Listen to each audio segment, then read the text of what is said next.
Nā koutou. Yeah. Ko toro waka tōku ingo. My name's Toro Waka. Come from a diverse whakapapa, you might say. My name's from the Rākau Pāka side. I was born in Wairo. I brought up on a small farm. The government confiscated our lands under the Consolidation Act and gave all our people little blocks of about 40 acres. There was no running water. Everyone had to go to wells and all those kind of things. Toilets were, in terms of infrastructure for the communities, didn't exist. And I at least slept on a bed and in a house. A lot of my cousins, they slept in the backs of old cars. My parents were very big advocates in terms of tikanga Māori. That was a normal thing for me. We had some concerns about what was going around on in the country, so we formed Ngāti Pahauwera, and we pursued the revitalisation of Te Reo, getting our treaty claim stuff, all that.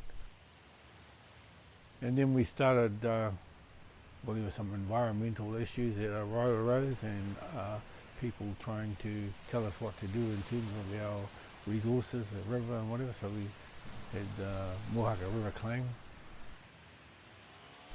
One of the things that I wanted to do was, I went back to a tangi back home, and our marae was sort of in a state of dilapidation, you might say.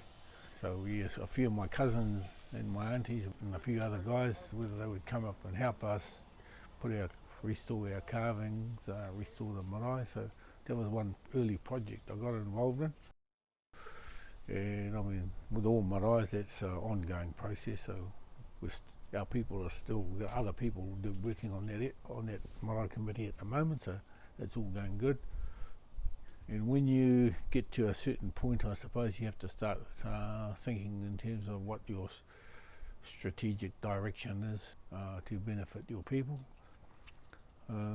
We have focused on probably 4 areas that we want to maintain a bit of priority on. That is our environment. You know, if we can't look after the land won't look after you. So we focus on the social aspects. We want all our people to be independent. In terms of the political thing, we want to have influence over our lives rather than other people saying what's good for us. In terms of the economics, yes, we want to be, we want to have our share of the economy in this country. Now we've got 6 farms we've bought. We've got a big forest. We want to be able to operate independently in terms of the red meat sector, because the processors are clipping the ticket on everything. We want to be part of the value chain and be able to negotiate direct to market.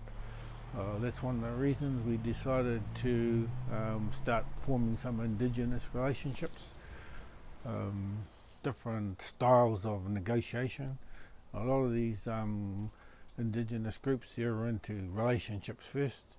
We've always been traders, right from back in the time when Ngāti came down here to get greenstone, when the Hoaki and Tuaki went on to get kumara and bring it back here. My own ancestor, Waka Toiwhiti, from whom I get my name, him and another chief back in the 1830s, they sailed to Sydney selling different food produce to the miners there. We were sailing up to Auckland. Trading, that's been in our blood, and I think it's time for things to go full circle. If you don't have a can-do attitude, then you might as well just get on the bus with everyone else. And